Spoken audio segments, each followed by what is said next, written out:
Buenas tardes, yo soy el doctor César Santo Domingo, médico internista gastroenterólogo, miembro del Grupo Venezolano de Enfermedad Inflamatoria Intestinal, y en esta oportunidad les serviré como moderador del simposio de microbiota en enfermedad inflamatoria intestinal. Como bien sabemos, en los actuales momentos la microbiota intestinal es uno de los órganos más estudiados, ya que su disrupción tiene que ver mucho con la patogenia de la enfermedad. Se está estudiando la variabilidad y la diversidad de los genes de los microorganismos, y esto tiene que ver no solo con patologías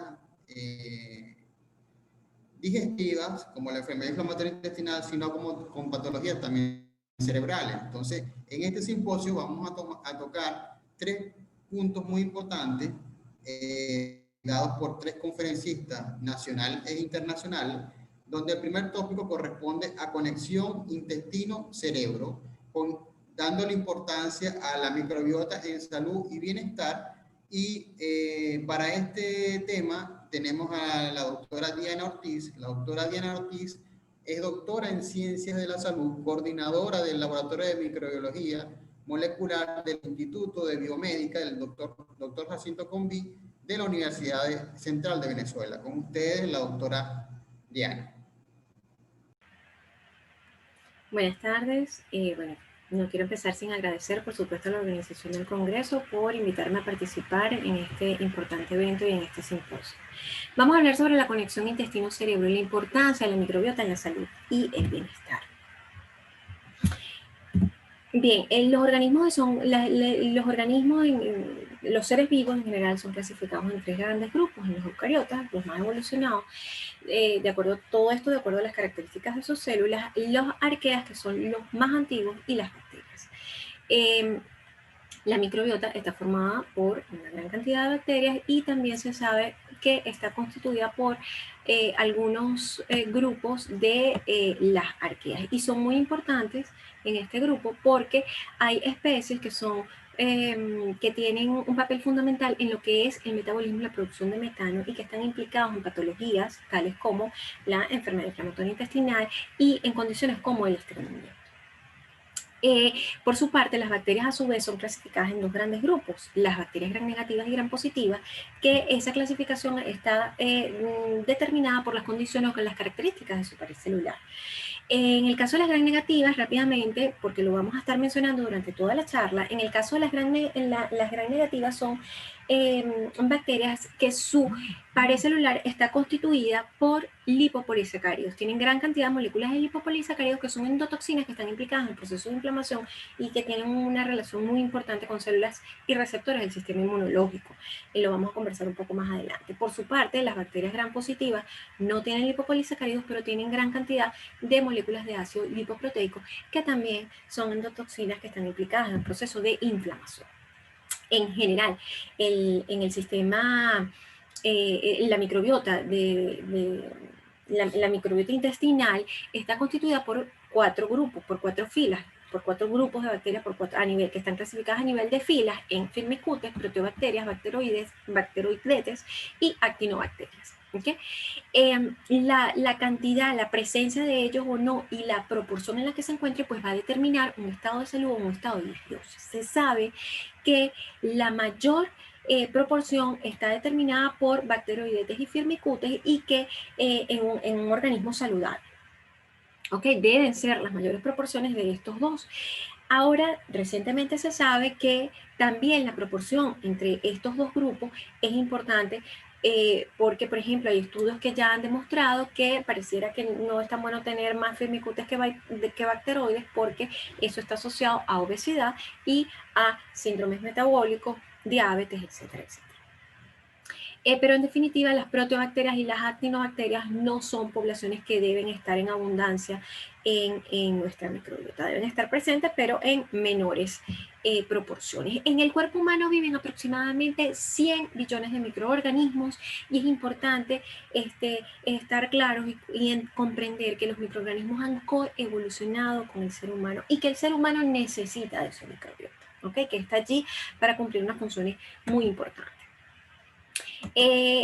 Hoy en día, pues, gracias al proyecto Microbioma, se conocen más o menos las relaciones y las proporciones de todos estos grupos, actinobacterias, firmicutes, bacteroides, proteobacterias, fusobacterias y otras en cada una de las entidades del cuerpo. Y se sabe que el intestino tiene la mayor cantidad de bacterias de cualquiera de las diferentes entidades, y esto, bueno, es lógico pensarlo por las funciones que cumple. 10 a la 12, de 10 a la 12 a 10 a la 14 bacterias están presentes, y estamos hablando aproximadamente de 40.000 especies bacterianas distintas que se encuentran en nuestro intestino. Este tema de la microbiota está tan en boga y es tan importante que se está hablando hoy en día de modular, o que si es posible que modulando la microbiota pueda existir una mejor evolución de distintas enfermedades que tengan diferentes etiologías.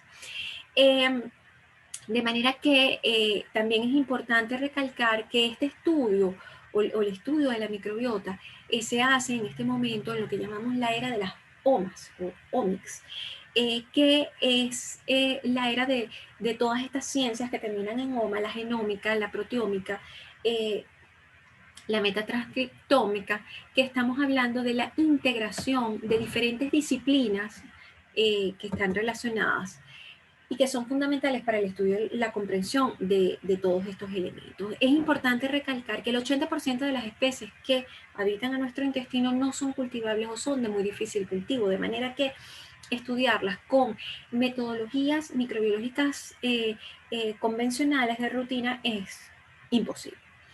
En este sentido, hacemos uso de estas herramientas para poder comprender, estudiar, analizar todos estos panoramas. Es importante resaltar que el boom de todas estas tecnologías pues inicia en 1953 con el descubrimiento de la dilucidación de la estructura molecular del ADN, ¿okay? Y la necesidad de comprender la estructura genómica y el genoma de los individuos. Entonces, cuando hablamos de genómica, hablamos del estudio o la constitución de los genes, de la totalidad de los genes de un individuo. Cuando hablamos de transcriptoma, nos referimos a la constitución o la totalidad de los RNA mensajeros de un individuo que recuerden que el RNA mensajero es el que copia la información al ADN y la que lo lleva a participar en el proceso de síntesis de proteínas, es decir, que nos está diciendo qué es lo que se está transcribiendo, qué es lo que está activo. Hablamos de proteómica cuando hablamos de la constitución o la totalidad de las proteínas que se secretan en un organismo, y de metabolómica cuando hablamos de la cantidad de metabolismos, de metabolitos, que se generan en el metabolismo de un individuo. De manera que el estudio de todas estas OMAs junto o de la mano de herramientas de bioinformática pues nos permiten comprender todos estos eventos. De manera muy rápida, les traigo aquí pues las dos metodologías de cómo se analiza y cómo se detecta el análisis de la microbiota, digamos, a nivel de pruebas de oro a nivel mundial. Se realiza a través de dos tecnologías. O sea, cuando nosotros vemos esos papers, estudios de microbiota a nivel de pruebas de oro, pues se hace o con secuenciación del gen 16S ribosomal de las bacterias. El 16S ribosomal es un gen conservado y se hace pues amplificación de ese gen que nos permite caracterizar la taxonomía a nivel taxonómico cada una de esas especies y entonces establecer cuál es el perfil taxonómico de la microbiota en una muestra determinada. La otra tecnología que se está utilizando mucho a nivel mundial es la de shot count, que metagenomic, que me permite secuenciar de manera directa el ADN sin tener que amplificarlo previamente, sino de una manera segmentada. Eso me permite establecer los perfiles taxonómicos, hacer análisis funcionales de esos segmentos y posteriormente pues ensamblar los mapas y poder hablar de las proporciones que existen en cada grupo. Todo esto comenzó en el 2008 con el proyecto Microbioma Humano, que es el que generó toda esta cantidad de resultados y de datos que hoy conocemos. Otra de las cosas importantísimas que genera ese proyecto es la comprensión de que la microbiota es dinámica, ¿ok? Que se establece, pero que también es dinámica y que se puede ver afectado por distintos factores epigenéticos. Ya vamos a hablar un poco de eso también. Existe una página de este proyecto, ustedes la pueden visitar, todos esos datos están disponibles a nivel mundial y pueden explorar, los invito a que la exploren, de todo lo que se ha hecho en cada una de las entidades cuántas muestras, cuántas personas, cuántos individuos, cuántas muestras se han evaluado y las proporciones en cada una de esas entidades. Actualmente, recientemente, en el 2019, se comenzó también un proyecto que es el proyecto Colombioma, un proyecto digamos, liderado por la Unión Europea, perdón, cuyo objetivo es secuenciar biopsias y muestras de heces para tratar de buscar biomarcadores de la microbiota que permitan la detección precoz del cáncer de colon. También pueden visitar la página y ir evaluando, monitoreando los avances. Para todos es conocido, ya está bien establecido, que el establecimiento de la microbiota comienza en la infancia, comienza incluso en la gestación y va a depender de las condiciones en las que ocurrió esa gestación, qué comía la mamá, cuál era el ambiente de esa mamá, el ambiente psicológico, si vivía en un ambiente rural, qué se alimentaba, etcétera, etcétera. Por supuesto, el canal de nacimiento, si fue un parto vaginal o si fue una cesárea, va a condicionar el establecimiento de la microbiota saludable o no en ese bebé. Tan es así, y tantos estudios han demostrado esto, que hay países que han normado el hecho que si un bebé nace por cesárea, pues le pasan un hisopo con la secreción vaginal de la madre para que el bebé tenga contacto con esa microbiota vaginal de la madre y pueda entonces establecer esa microbiota saludable. Se sabe que entonces hay una ventana de oportunidades de la modulación de la microbiota que va desde la gestación, el nacimiento, la infancia, ya el niño más grande, el adolescente y la edad adulta. De manera que, evidentemente, bueno, los factores genéticos son importantes, pero la dieta, la geografía, dónde vivo, si vivo en un ambiente rural, en un ambiente urbano, hoy en día se habla de la urbanización de la microbiota. Si hago ejercicio, si no hago ejercicio, si consumo medicamentos, si no consumo medicamentos, el consumo de antibióticos sabemos que es fundamental para la alteración de estos perfiles. Si vivo en un ambiente natural o contaminado, ya dijimos si el parto es vaginal o por cesárea, que si el bebé fue prematuro o a término, con qué se alimenta ese bebé, si es con lactancia materna o con fórmula. Se sabe que la lactancia materna tiene infinitos beneficios, dentro de los cuales está un adecuado establecimiento de una microbiota saludable para ese bebé. De manera que existe un espectro en el que nos podemos mover desde lo que es la eubiosis o el equilibrio hasta la disbiosis o desequilibrio. Y se sabe que una microbiota con un balance intestinal adecuado, o sea, con una microbiota balanceada, un ecosistema intestinal balanceado, pues hay una mayor diversidad de microorganismos, hay un aumento de bacterioides y firmicutes en proporción a actinobacterias y proteobacterias, en comparación con el otro extremo de ese espectro, que es la disbiosis, donde hay un aumento de proteobacterias y actinobacterias en comparación con firmicutes y bacterioides. De manera que, por supuesto que todas estas herramientas genéticas, de la proteómica también, la metabolómica y la bioinformática, pues nos están ayudando a comprender en qué momentos se solapan y cuáles son las reales proporciones de estos filos para poder comprender esos diferentes espectros entre la eubiosis y la disbiosis. Aquí viene un concepto que a mí me encanta. Hoy en día está muy... utilizamos mucho la palabra resiliencia, pues porque por todas las cosas que nos ha tocado vivir, por todas las situaciones que nos ha tocado vivir, resulta que la microbiota también es resiliente, ¿ok? Y esa resiliencia de la microbiota es fundamental en la salud y enfermedad. Sommer y colaboradores escribieron este artículo que a mí me parece que es súper ilustrativo y muy bonito, donde establecen tres situaciones. ¿Okay? Un primer escenario donde en un individuo saludable, con una microbiota saludable, estable, sufre alguna perturbación puntual. Y esa microbiota intestinal tiene la capacidad impresionante para restaurar esa constitución y su estado funcional y no pasa nada. ¿Okay? No tiene mayores consecuencias cuando esa microbiota está constituida allí de manera saludable. Un segundo escenario donde ese individuo no es tan saludable, ocurre la perturbación y entonces esa perturbación puede dar lugar a la manifestación de una enfermedad. ¿Okay? Si esa disbiosis permanece, entonces puede ocurrir en el caso de que ocurra, puede ocurrir la falla de la resiliencia. O sea, per se, la microbiota tiene la capacidad de ser resiliente. Pero si hay daño permanente, esa resiliencia se va perdiendo. En el caso último, que vemos como el tercer escenario, donde ya un individuo en disbiosis, donde ya un individuo enfermo tiene además una perturbación, esa perturbación pues produce evidentemente enfermedad y pérdida total de la resiliencia de esa microbiota, y es cuando hablamos ya de un estado de disbiosis, una enfermedad crónica, un proceso inflamatorio crónico, un síndrome metabólico. No podemos dejar de hablar de todos estos mecanismos sin hablar de inflamación y del papel de la microbiota que tiene la inflamación. Resulta que ellas están allí, ellas están vivas, ellas producen, excretan sus productos metabólicos, y esas bacterias que son beneficiosas para nosotros, esos grupos que son beneficiosos para nosotros, los productos metabólicos que ellas generan son beneficiosos para nosotros. Es el caso de los ácidos grasos de cadena corta, como el butirato, el propionato, que tienen un papel fundamental antiinflamatorio, que tienen efectos antiproliferativos, modulan la adherencia celular, tienen acción antiinflamatoria, activan la producción del transforming growth factor beta, que es una citoquina antiinflamatoria, la producción, activa la producción de células T reguladoras, y todo esto pues confluye para un ambiente de homeostasis y prevención de enfermedades inflamatorias crónicas.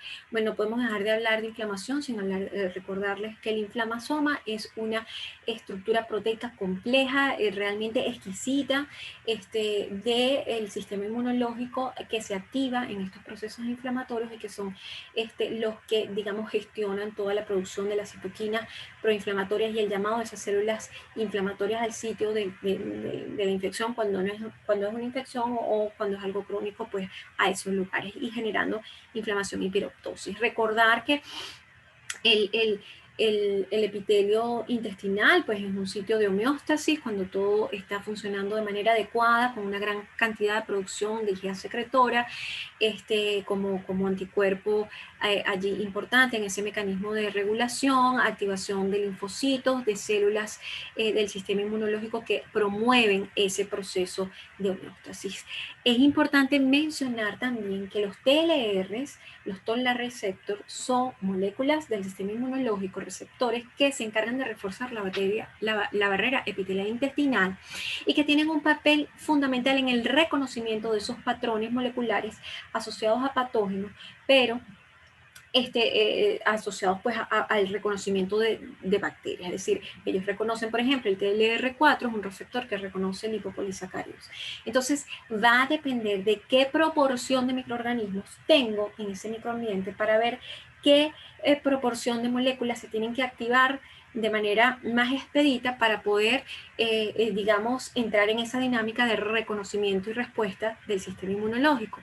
De manera que en un proceso donde tenemos una microbiota normal, sana, saludable, pues lo que se promueve es un estado de regulación, de homeostasis, de TGF-beta, de IgA secretora, de citoquinas antiinflamatorias, y por el contrario, un proceso donde hay disbiosis, donde hay un desbalance de esa microbiota, donde tengo, por ejemplo, proporción de proteobacterias, pues se sabe que ya lo que promueven es un estado inflamatorio, activación de células polimorfonucleares, IL-23 y IL-17, y un estado proinflamatorio permanente. La microbiota no es definitivamente una espectadora pasiva, por el contrario, participa de manera activa en el establecimiento de la homeostasis y el desenlace de la enfermedad, y los TLR son muy importantes porque regulan la interacción huésped-microbiota y tienen una participación en el mantenimiento de esa barrera epitelial saludable en los diferentes niveles.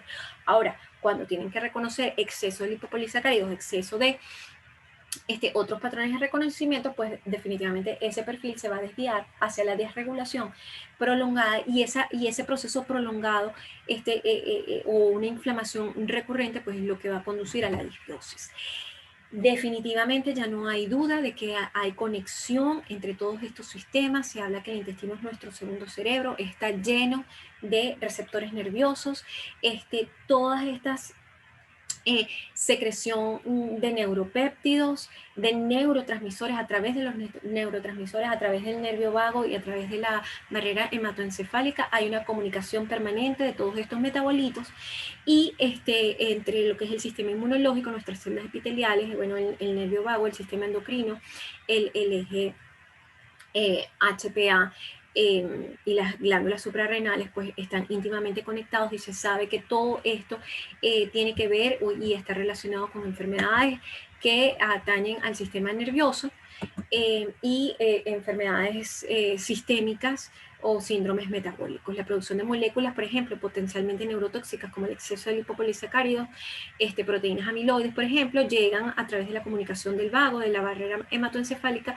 directamente al sistema nervioso central, o si no, a través de la conexión con los receptores que existen en las células y promueven pues la activación de la microglía, la producción de productos reactivos de oxígeno que sabemos que confluyen en el deterioramiento de lo que es el sistema nervioso. De manera que ese eje cerebro-intestino abre una puerta a nuevos enfoques terapéuticos y diversas afecciones neurológicas. Esto ocurre a través de las vías neuroanatómicas, del eje intestino-cerebro, a través del eje neuroendocrino HPA, a través del sistema metabólico de la microbiota intestinal, que esos productos metabólicos lo que están generando ella es fundamental, la barrera de la mucosa intestinal y la barrera hematoencefálica. Esto es simplemente un esquema que muestra cómo las vías inmunitarias y endocrinas, a través de las cuales la microbiota del intestino contribuye a la homeostasis en el hospedador, promoviendo un sistema regulatorio en condiciones normales con una microbiota favorable y en contraposición pues a esas proporciones de microbiota que no son tan saludables y que lo que promueve es un estado de inflamación. En este sentido, la comunidad científica está abocada a buscar biomarcadores que permitan determinar cómo está funcionando ese sistema, ese epitelio, esa microbiota, ese microambiente, ¿no? Y existen pues marcadores como la calpronitina, la lactoferrina, que tienen papeles importantes, que estoy segura que los doctores que vienen a continuación probablemente la mencionarán.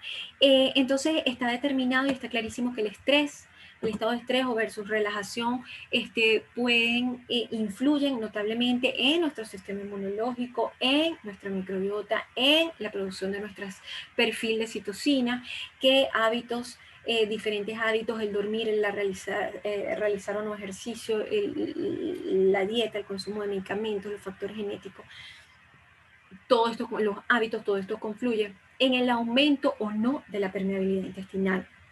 Recientemente, SIU y colaboradores tienen un trabajo bien interesante donde demuestran que el estrés promueve episodios vasooclusivos y provocan una respuesta hormonal que aumenta la permeabilidad en el intestino. Entonces, eso se deriva en una cantidad de efectos proinflamatorios, ese aumento de la permeabilidad. Aquí pongo en rojo y grande. Siempre tenemos que estar también alertas en ver qué estamos viendo. ¿Estamos viendo la causa o estamos viendo el efecto? Bueno, eso es parte de las preguntas que estamos tratando de, o que se está tratando pues la comunidad científica de responder, pero no hay duda que la microbiota tiene un papel fundamental en todos estos eventos. Todo esto nos lleva a lo que es el estudio o hacia lo que es la medicina de precisión. El mundo va hacia la medicina de precisión. Estoy segura que nosotros también iremos hacia la medicina de precisión. Es la era donde se están generando una cantidad impresionante de datos. Estamos hablando de exabytes, es decir, millones de gigabytes de datos, de información que ahora hay que ver cómo analizar. ¿Okay? Se habla hoy en día de la medicina 4P, preventiva, predictiva, personalizada, participativa. Ya para terminar, pues recordar que todo lo que es el sistema inmunológico tiene un papel fundamental en la regulación y la homeostasis, en el reconocimiento de lo propio y lo no propio, y que ese estado permanente de alarma va a ser igual a inflamación. Se sabe hoy en día que todas las condiciones que llevan a una patología generan un proceso de inflamación. Y la obesidad genera una condición de inflamación. Inflamación hablamos con producción de citoquinas proinflamatorias, activación de células proinflamatorias y toda una actividad inflamatoria en la célula que cuando se hace crónico, cuando se establece, entonces da lugar a patologías importantes. El estado permanente de alarma ya sea determinado por un proceso infeccioso, por una enfermedad, puede generar una enfermedad crónica, pero ese estado permanente de alarma puede estar también determinado por el estrés, por sentimientos de tristeza, de inconformidad, de desesperanza, que pueden dar lugar a enfermedades crónicas o a procesos de autoinmunidad.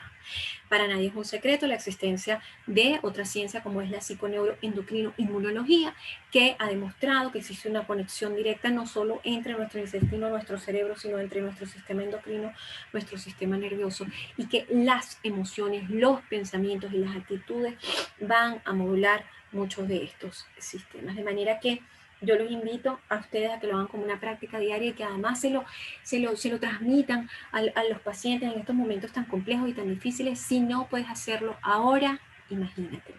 ¿Ok? Está demostrado científicamente que lo que nosotros nos imaginemos, si nosotros nos imaginamos momentos, momentos felices, momentos de gratitud, momentos cuando fuimos felices, una situación particular que nos generó mucha felicidad, pero no desde la desesperanza de que ya no lo estoy viviendo, sino que no, de generar ese momento, de sentir lo que se sintió en ese momento, o de imaginarnos cosas que nos gustan, situaciones que nos gustaría, para el sistema inmunológico es lo mismo. Entonces enviemos mensajes positivos a nuestras células inmunológicas y propiciemos que todo este sistema y toda esta microbiota pues actúe en beneficio nuestro. Perdón.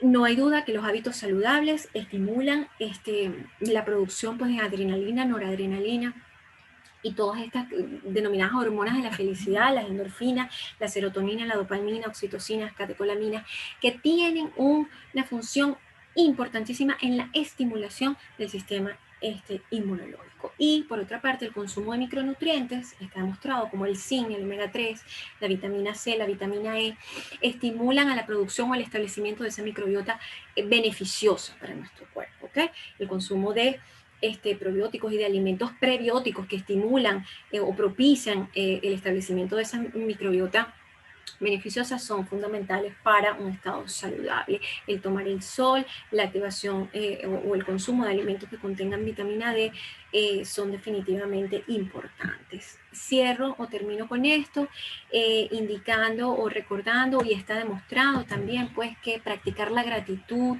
colaborar con el otro, ayudar al otro, el buen hacer, el no dejar de ver a nuestro alrededor y poder estirar una mano a alguien necesitado o en un momento determinado, definitivamente propician nuestra salud. No olvidar entonces que hemos coevolucionado con estos microorganismos, esos microorganismos han coevolucionado con nosotros y bueno, debemos mantenerlos, debemos llenarnos de hábitos saludables para buscar siempre mantener ese equilibrio en pro de la salud y lejos de la disbiosis o enfermedad. Colaboramos entonces o colaboremos entonces con el mantenimiento del equilibrio de nuestra mente y nuestro cuerpo y no olvidemos nunca que no estamos solos y que estamos cohabitados por millones de microorganismos. Muchísimas gracias por su atención. Ok, continuando con el simposio de microbiota intestinal en enfermedad inflamatoria intestinal, en este segundo tópico vamos a... El tema que viene a continuación es acerca de indicamos trasplante de microbiota fecal en rectocolitis ulcerativa y enfermedad de Crohn. Para esto traemos o nos va a ayudar con esta conferencia el doctor Francisco Bosque. El doctor Francisco Bosque nos habla desde México. El doctor es especialista en medicina interna y gastroenterología, profesor titular de la Facultad de Medicina de la Universidad Autónoma de Nuevo León en Monterrey, México, y es socio fundador de Banco. Con ustedes el doctor Francisco. Buen día.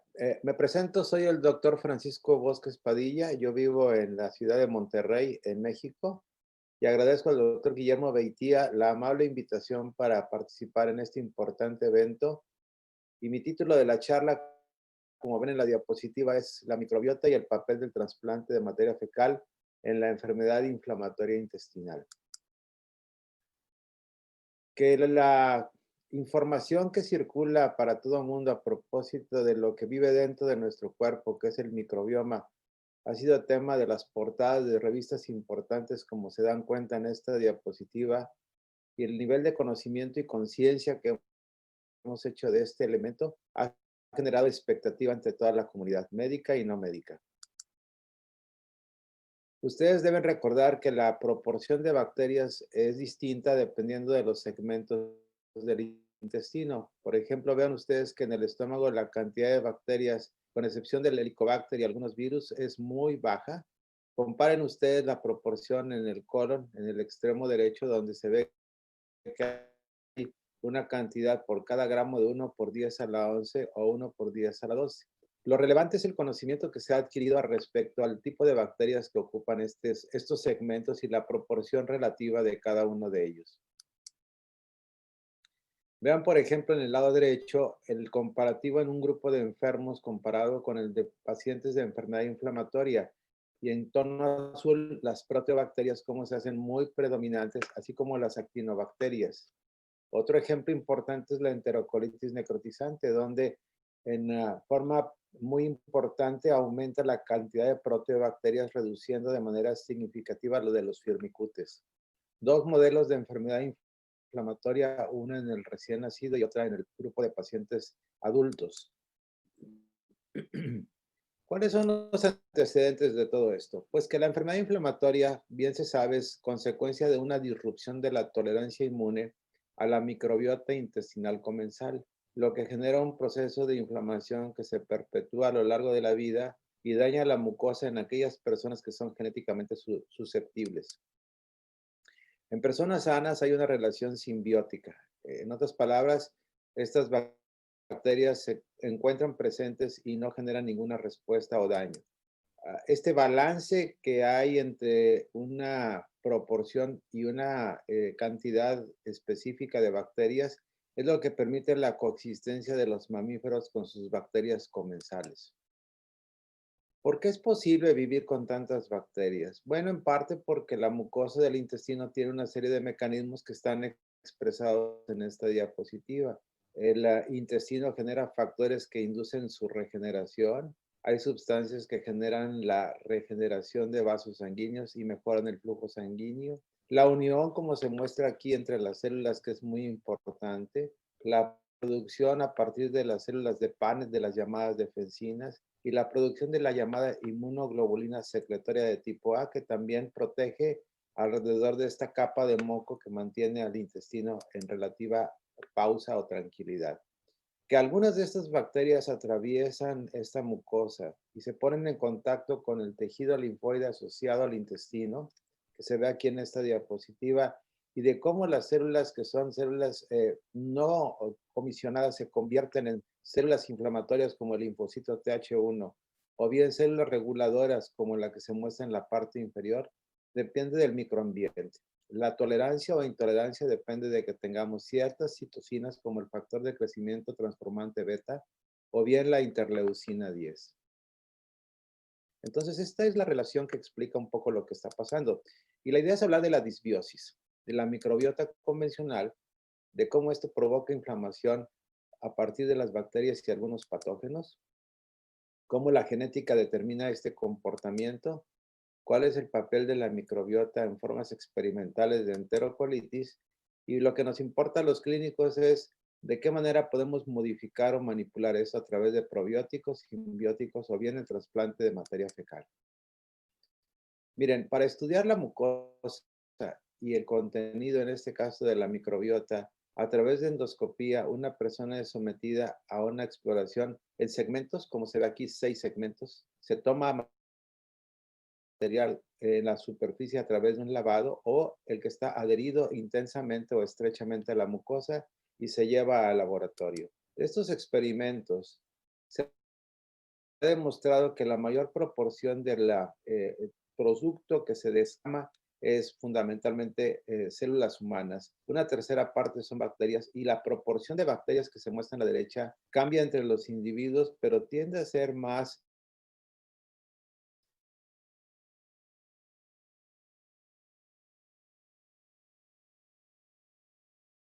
de tipo bacterias benéficas como los bacterias. La cirrosis es la desbalance. La colitis ulcerativa afectan predominantemente el colon distal, el colon proximal, el colon transverso y por supuesto el ilion distal. Estas estructuras, por supuesto, son las que más cantidad de bacterias tienen y lo que sugiere que exista una relación entre ellas y la enfermedad, como mostraré a continuación. De entrada, la relación o la proporción de bacterias cambia. Ustedes pueden ver a una persona asintomática en donde prácticamente 8 de cada 10 tienen unas cuantas colonias de bacterias, menos de 1000.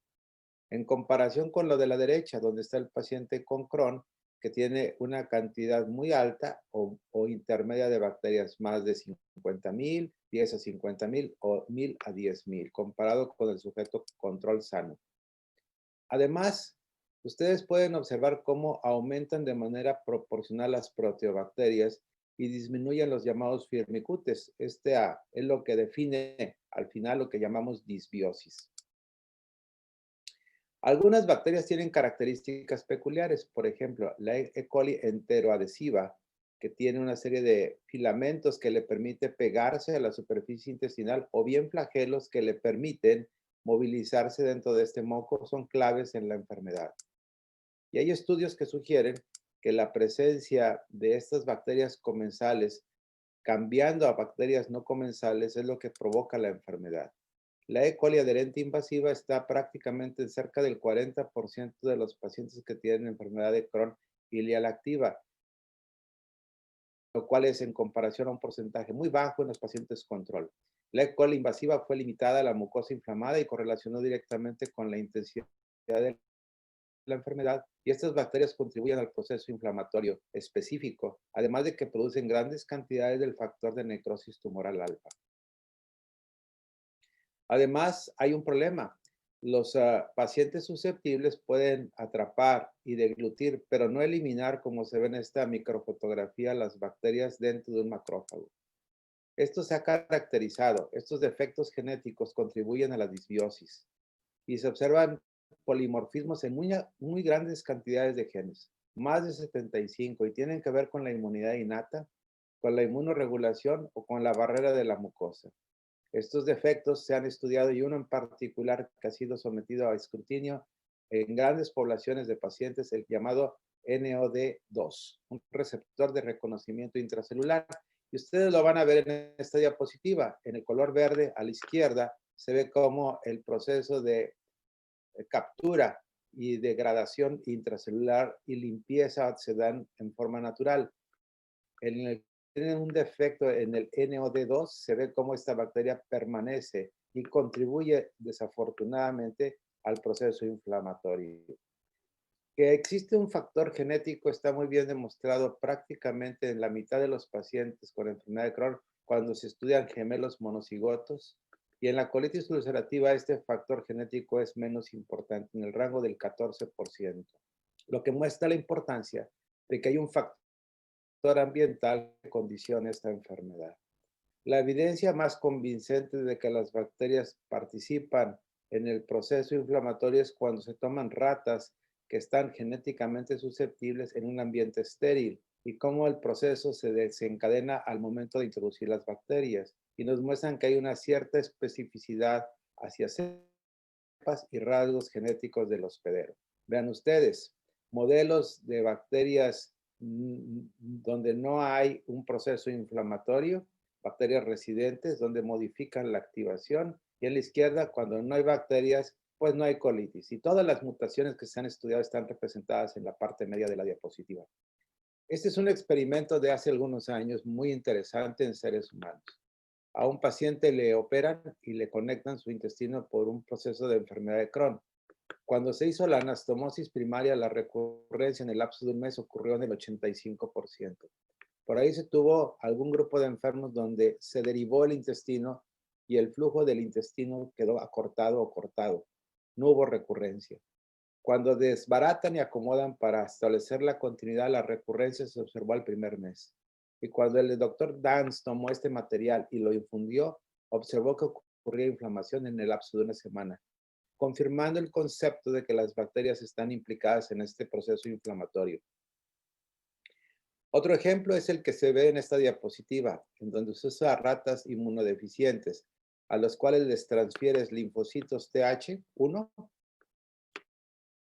activos en un ambiente proclive para ello con interferón gamma, y vean cómo ocurre la colitis. Pero si ustedes mezclan esta población de linfocitos con linfocitos T reguladores que están en un medio de interleucina 10, hay protección. Y el grupo que recibió la población de linfocitos T reguladores por IL-10 no tuvieron colitis. Entonces hay un proceso inmune en un sujeto, en este caso en una rata susceptible. Miren, El caso de la rata transgénica que expresa mutación en el HLA-B27. En ausencia de gérmenes no hay colitis. Si ponen en contacto esta rata con bacterias fecales, se presenta una colitis agresiva. Si lo mezclan con bacteroides, se modula un poco el proceso. Si le ponen E. coli, no hay colitis. Y si usted mezcla la bacteria fecal con lactobacillus, hay un fenómeno de protección, confirmando nuevamente el papel de las bacterias. Y la pregunta importante, ¿hay algún papel terapéutico del trasplante de la materia fecal? Esto ha sido mostrado que tiene eficacia limitada en la colitis. Los probióticos no permanecen y no han mostrado, con excepción de alguna cepa que es la BSL3, cierto beneficio. La terapia con microbiota es una medida emergente para varios padecimientos, tanto intestinales como metabólicos, y se ha demostrado plenamente su utilidad en pacientes que tienen infección por clostridoides difícil, recurrentes o refractarios. Entonces, tratar de modificar esto, como se ve en esta diapositiva, donde en un ambiente proclive, en el de la izquierda, el clostridio encuentra su oportunidad por la disminución en la diversidad bacteriana, el trasplante restituye eso y modifica composiciones tan importantes como la de los ácidos biliares secundarios. Dicho lo anterior, ya hay experimentos, pero hay que tomar en cuenta que hay una serie de cosas a tomar en consideración cuando tomamos a un donante. Un cuestionario en el proceso de selección, buscando factores de riesgo para enfermedades transmisibles, estudios cuidadosos de la materia fecal y estudios serológicos para descartar enfermedades infecciosas de tipo viral. Todo esto hace costoso el proceso. Y entonces, hay un par de trabajos importantes firmados uno junto al otro en el año 15, un estudio para ver el concepto de si en forma cegada y al azar el trasplante modificaba el curso clínico de pacientes con colitis leve a moderada. Los pacientes fueron asignados a recibir trasplante de un donante o trasplante autólogo en una relación de 1 a 1 y se les hizo examen endoscópico en las semanas 6 y 12 durante el tratamiento. Es el experimento, el grupo de trasplante de donante a la izquierda, el grupo del autólogo, el propio material fecal del propio paciente fue el que se utilizó para observar el cegamiento. ¿Qué obtuvieron? Que había una tendencia a la mejoría cuando se le daba el donante de 10 puntos porcentuales y una tendencia cuando se analiza por protocolo correcto de prácticamente 15 puntos porcentuales. Desafortunadamente no hubo diferencia significativa en el experimento. Al mismo tiempo y en ese mismo número, un grupo de Canadá firma este trabajo en donde los pacientes reciben el trasplante en forma de enemas, otra forma distinta al experimento anterior que fue a través de sonda nasoduodenal. Nadie de los involucrados pacientes o médicos o observadores estaban en conciencia de que estaba recibiendo y el objetivo era ver la respuesta usando la escala de Mayo a las 7 semanas. El ensayo fue suspendido porque no se observó beneficios. Sin embargo, permitió observar cosas interesantes. En el año 12, julio, se tomó proporciones equivalentes de un donante llamado A y un donante B y hubo 2 pacientes en remisión. El donante B enfermó y sale de la ecuación y toman mezcla de donantes de otro tipo. La respuesta fue muy heterogénea. Se recupera el donante B y este vuelve a donar su materia fecal y consigue la remisión en los 5 pacientes tratados. Ahí se generó el concepto del superdonante. Vean ustedes la imagen en el estado basal y en el estado de seguimiento a 20 semanas. Por supuesto que hubo respuesta. Y si ve la remisión clínica en proporción, hubo diferencia significativa a favor del tratamiento con trasplante.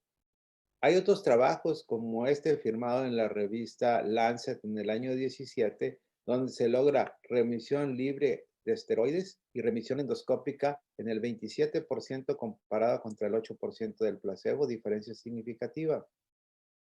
Lo mismo en la remisión clínica libre de esteroides, la respuesta clínica libre de esteroides y la respuesta endoscópica. El problema con el trasplante es la heterogeneidad de resultados, por lo que muestro en esta diapositiva. Métodos distintos, patrones de administración distintos, características de población distintas. No es posible en este momento llegar a una conclusión. Se requiere además los efectos adversos vigilarlos. El año antepasado se publicó a propósito de desafortunados casos de infecciones en pacientes VIH positivos con clostridoides que recibieron trasplante. Entonces se requiere más investigación en este capítulo de la medicina. Si alguien de ustedes quisiera hacer investigación en esto, un experto de Houston recomienda que usemos pacientes con evolución corta y que tengan remisión de la enfermedad para ver si ésta se mantiene con el trasplante. Que disminuyamos la cantidad o eliminemos los corticoides porque cree él que puede afectar la respuesta clínica. Seleccionemos cuidadosamente el microbioma. Tomemos en cuenta hongos, bacterias y también los fagos y el metabolismo de estos. El preacondicionamiento es preparar al receptor para mejorar la eficiencia del trasplante. Tomar lo que les mostré del superdonante para un proyecto experimental. Que tomemos en cuenta que la aplicación más conveniente puede ser a través de la vía oral, tal vez el liofilizado. Cuidar el proceso de manipulación de la muestra en condiciones anaeróbicas. A los individuos, volvérselos a administrar recurrentemente porque probablemente se requiere una continuación de esto. Está por definirse la cantidad o el volumen de trasplante de materia fecal y en el caso de un estudio en placebo para ver la respuesta o la no respuesta. ¿Cuáles son las conclusiones de la charla? Los estudios muestran que el trasplante es una forma segura y efectiva para el clostridio difícil y los series de casos sugieren que también puede ser terapéutico la enfermedad inflamatoria. Hay que esperar más investigación con diseños más sólidos y la pregunta clave es ¿en qué medida la microbiota puede ser cambiada de manera permanente? Que ese es el tema importante. Sorprendentemente, en el año 12, cuando les preguntaron a los pacientes, los que sufren la enfermedad, a propósito de usar heces artificiales, la respuesta de ellos es en qué momento podían tener esa opción porque pensaban que ya era una forma de curar su padecimiento. Muchas gracias por su atención. Ok, continuando con el simposio de microbiota intestinal, enfermedad inflamatoria intestinal, tenemos aquí en el tercer punto un tema sumamente importante, que es el manejo de clostridium difíciles en trasplante de microbiota fecal. Para eso traemos al doctor de Argentina, Carlos Gualdebau. El doctor Carlos es médico de la división de gastroenterología del Hospital de Clínica José de San Martín en Argentina y es docente libre de la Facultad de Medicina de esa unidad. Con ustedes el doctor Carlos. Quiero agradecer la posibilidad que me brindaron de participar de este prestigioso evento y aprovecho la oportunidad para expresarle mi fraternal saludo.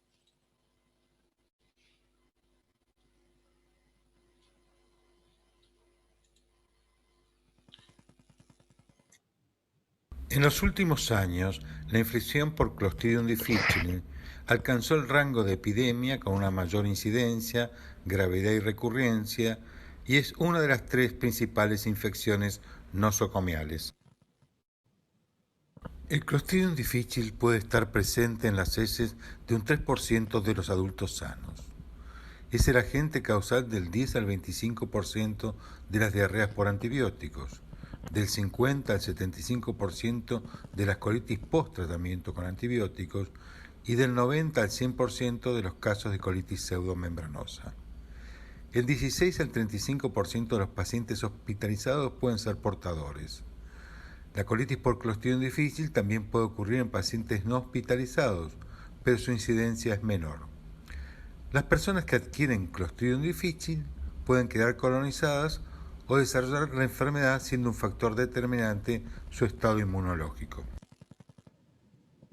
El aumento de la frecuencia de la infección por Clostridium se explica por el envejecimiento de la población, el uso masivo e indiscriminado de antibióticos y de los inhibidores de la bomba de protones, la aparición de cepas más virulentas y la baja adherencia del personal de salud a las prácticas del control de las infecciones, como es el lavado de manos o su reemplazo por el uso de gel de alcohol, que es ineficiente para prevenir el Clostridium. La alteración de la microbiota intestinal por la acción de los antibióticos es el factor predisponente para el desarrollo de la colitis por Clostridium. Cualquier antibiótico puede producirla. aunque las más frecuentes son las cefalosporinas de segunda y tercera generación, la clindamicina y las fluoroquinolonas. Es importante siempre tener presente los factores de riesgo, que son el uso de antibióticos, la edad avanzada, la hospitalización o institucionalización en geriátricos, el estado de inmunodepresión, el antecedente de una cirugía gastrointestinal o de quimioterapia, el tratamiento con inmunosupresores y el uso de inhibidores de bomba de protones.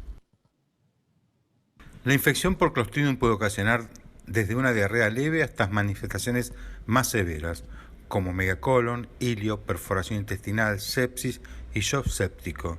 La tasa de mortalidad global es estimada en el 9%. La colitis por Clostridium debe sospecharse especialmente en los pacientes que comienzan con diarrea, a menudo asociada con dolor abdominal o malestar, fiebre y leucocitosis, que no puede ser explicada por otras condiciones o causas y que está asociada a alguno de los factores de riesgo que mencionamos. Pero hay que tener en cuenta que los pacientes con afectación predominante del ciego o del colon derecho solo pueden tener leucocitosis y dolor abdominal y estar ausente de la diarrea. Clasificamos como leve una infección por Clostridium difficile cuando el paciente presenta una leucocitosis inferior a los 15.000 glóbulos blancos o una creatinina sérica inferior a 1,5 miligramos por decilitro. La consideramos severa cuando el paciente tiene más de 65 años, presenta una leucocitosis superior a los 15.000 blancos o una creatinina sérica mayor de 1,5. Y fulminante en los pacientes que requieren internación en terapia intensiva o presentan compromiso hemodinámico, sepsis, megacolon o una perforación intestinal. A la hora del tratamiento, podemos contemplar en la colitis leve inducida por antibióticos, suspender el antibiótico causante y observar la respuesta clínica con un seguimiento estricto del paciente. Siempre debe evitarse el uso de antidiarreicos. El mayor rédito terapéutico se obtiene con vancomicina por vía oral. El metronidazol es una alternativa, sobre todo en las formas leves o moderadas, cuando es inaccesible el tratamiento con vancomicina. Hay que tener presente que está contraindicado el metronidazol durante el embarazo y la lactancia. Y ante una falta de respuesta al tratamiento con metronidazol, dentro de los 5 a 7 días se debe cambiar por vancomicina a dosis estándar. Las formas fulminantes de Clostridium difficile requieren el tratamiento asociado con dosis plenas de vancomicina y metronidazol. En caso de hilio o intolerancia oral, la vancomicina puede administrarse por vía de sonda nasogástrica o a través de enemas a retención. La primera recurrencia puede ser tratada con el mismo régimen que se utilizó en el episodio inicial, pero si es grave siempre debe utilizarse vancomicina. Ante la segunda recurrencia, el tratamiento requiere de un tapering con vancomicina.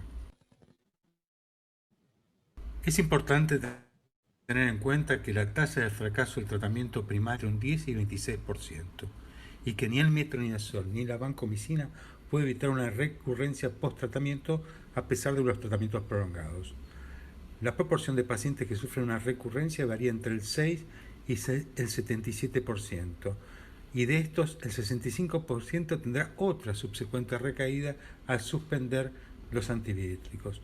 Y esto dependerá del número de episodios de Clostridium difficile anterior, la edad, las enfermedades asociadas, la necesidad de continuar con otros tratamientos antibióticos, la respuesta humoral inmune del paciente, la virulencia de la cepa del Clostridium implicada, el tratamiento utilizado en el episodio anterior y el uso de inhibidores de la bomba de protones. Frente al fracaso terapéutico o la perpetuación de las recaídas, se han ensayado diversas variantes terapéuticas. La rifamicina desarrolló altos porcentajes de resistencia. La fidaxomicina tiene tasas de curación clínica similares a la vancomicina, pero con una menor tasa de recurrencias.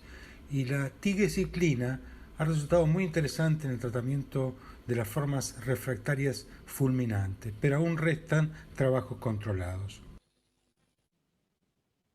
El rol de los probióticos, los agentes quelantes, las inmunoglobulinas, las vacunas y los anticuerpos monoclonales aún no ha sido testeado en trabajos controlados por lo cual las evidencias son muy débiles. La intervención quirúrgica puede salvar la vida de pacientes seleccionados. Un aumento en el recuento de los leucocitos más allá de los 25.000 o un aumento del nivel del lactato sérico por arriba de los 5 milimoles por litro se asocia con una alta mortalidad y puede ser útil para identificar a los pacientes cuya mejor esperanza puede ser una cirugía temprana. La colectomía subtotal es el procedimiento quirúrgico establecido para los pacientes con megacolon, perforación colónica, abdomen agudo, aquellos que tienen shock séptico o falla multiorgánica. Más recientemente se ha propuesto realizar un procedimiento alternativo como es la ileostomía en asa con lavado con vancomicina de forma anterógrada como un método de conservación del colon menos invasivo que puede hacerse por vía laparoscópica y menos mórbido que una colectomía. Los avances en el conocimiento del rol fisiológico de la microbiota intestinal y el papel de la disbiosis en la génesis de muchas enfermedades le han dado hoy un sustento científico a la milenaria terapéutica del trasplante de materia fecal. En relación al Clostridium difficile, el trasplante de microbiota fecal alcanza una curación primaria del 91% y un eventual segundo trasplante eleva este resultado del 98%. Al contrario de lo que pensamos en el equipo de salud, la inmensa mayoría de los pacientes aceptan este tratamiento. Es un procedimiento seguro en pacientes inmunocomprometidos. Se alcanzan los mismos resultados que en la población general y no se acompaña de mayores complicaciones en relación a los pacientes inmunocompetentes. Es igual de seguro y eficiente en la población pediátrica. La realización de trasplantes de microbiota fecal generará una franca reducción del requerimiento de cirugías por Clostridium difficile y por ende una disminución en la mortalidad. El trasplante de microbiota fecal supera el rédito terapéutico de la vancomicina. Y también es más efectivo que la fidaxomicina. Hoy, la inmensa mayoría de las guías terapéuticas y los consensos han incorporado el trasplante de microbiota para el tratamiento del Clostridium difficile. Hasta el momento hay pocos datos disponibles que permitan sugerir cuál es el donante óptimo en relación a otros, siempre por supuesto que cumpla con los criterios de exclusión específicos basados en la historia clínica y de laboratorio. Se ha teorizado que los parientes de primer grado pueden tener una ventaja teórica al compartir la mayor cantidad de especies en su microbiota intestinal con la del destinatario. Por lo tanto, era concebible que haya una similar adaptación del sistema inmune de la mucosa y por ende que sea más tolerante el receptor a la microbiota del donante familiar. Sin embargo, el material de donantes alternativos ha sido igualmente eficaz en la curación del Clostridium difficile. También se ha postulado que los hombres podían ser donantes preferidos, pues en las mujeres podría albergar una microbiota más propensa al desarrollo de enfermedades intestinales funcionales. Hay que considerar que hay un gran número de donantes no emparentados saludables disponibles que pueden ser rigurosa y oportunamente seleccionados para facilitar la ejecución del trasplante. Entre los criterios de exclusión se encuentra el hecho de ser portador del virus de HIV, hepatitis B o C, o tener antecedentes o formas de vida que lo pongan en riesgo de padecerlos. También deben excluirse aquellos que han estado en los últimos 6 meses en zonas endémicas de diarrea y, por supuesto, el haber presentado síntomas de COVID-19 o haber estado en contacto cercano con pacientes infectados en los últimos 30 días. Alternativamente, las heces de los donantes ahora deberán ser almacenadas, puestas en cuarentena durante 30 días antes de su uso y liberarlas solo si el donante no ha desarrollado síntomas o la enfermedad. También debe excluirse aquellos donantes que tengan historia de enfermedad inflamatoria intestinal o síndrome de intestino irritable, estreñimiento crónico idiopático o diarrea crónica, aquellos que tengan una historia de malignidad gastrointestinal o sean portadores de una poliposis. También deben ser excluidos los que tengan algún factor que pueda afectar la composición de su microbiota intestinal, como es el hecho de haber consumido antibióticos en los últimos 3 meses, ingerir medicamentos inmunosupresoras o drogas antineoplásicas o ser portador de una obesidad mórbida. Entre los criterios relativos de exclusión se encuentra la historia de una cirugía gastrointestinal previa importante, padecer un síndrome metabólico o enfermedades autoinmunes sistémicas, enfermedades atópicas incluyendo asma, eczema y trastornos eosinofílicos del tracto gastrointestinal, y síndrome de dolor crónico como el síndrome de fatiga crónica o fibromialgia. La evaluación de los donantes comienza con la historia clínica, que es especialmente importante para identificar los riesgos de enfermedades y afecciones para las cuales no existen pruebas de laboratorio o para que aquellas donde todavía se encuentra en un periodo de ventana. Los análisis de materia fecal de los donantes deben excluir la presencia de Clostridium difficile toxigénico, realizarse cultivos bacterianos para patógenos entéricos y gérmenes resistentes a antibióticos, realizar un examen parasitológico y antígeno de Giardia en heces. Pruebas serológicas están destinadas a pesquisar el citomegalovirus, el virus de Epstein-Barr, el VIH, los virus de la hepatitis A, B y C, una BDRL, entamoeba histolítica y Strongyloides estercoralis. En relación a la preparación del receptor, es importante suspender previamente los antibióticos y podría indicarse una dosis de IVP la noche anterior si el trasplante se va a hacer por vía digestiva alta. Hay muchas preguntas sin respuesta en relación con cuál es la mejor vía de administración de los trasplantes de microbiota fecal. La ruta puede variar teniendo en cuenta las necesidades y el estado del paciente en forma individual. Se han utilizado la vía digestiva alta a través de sondas nasogástricas, nasodenales o endoscopía digestiva, y también se ha utilizado la vía digestiva baja por colonoscopía o enemas, y también se han combinado ambas rutas. Sin embargo, no hay diferencia significativa en las respuestas vinculado a la vía de administración. También se ha hecho trasplante de microbiota fecal en cápsulas congeladas, con muy buenos resultados, pero no todos los pacientes, sobre todo aquellos que tienen formas severas o fulminantes, están en condiciones de ingerir 32 cápsulas congeladas de gran tamaño en 2 tomas de 16 cápsulas cada una. Las reacciones adversas son leves a moderadas. Se destaca el dolor abdominal, las flatulencias, puede haber episodios de diarrea autolimitados, estreñimiento, vómitos, eruptos, fiebre y aumento transitorio de la proteína C reactiva.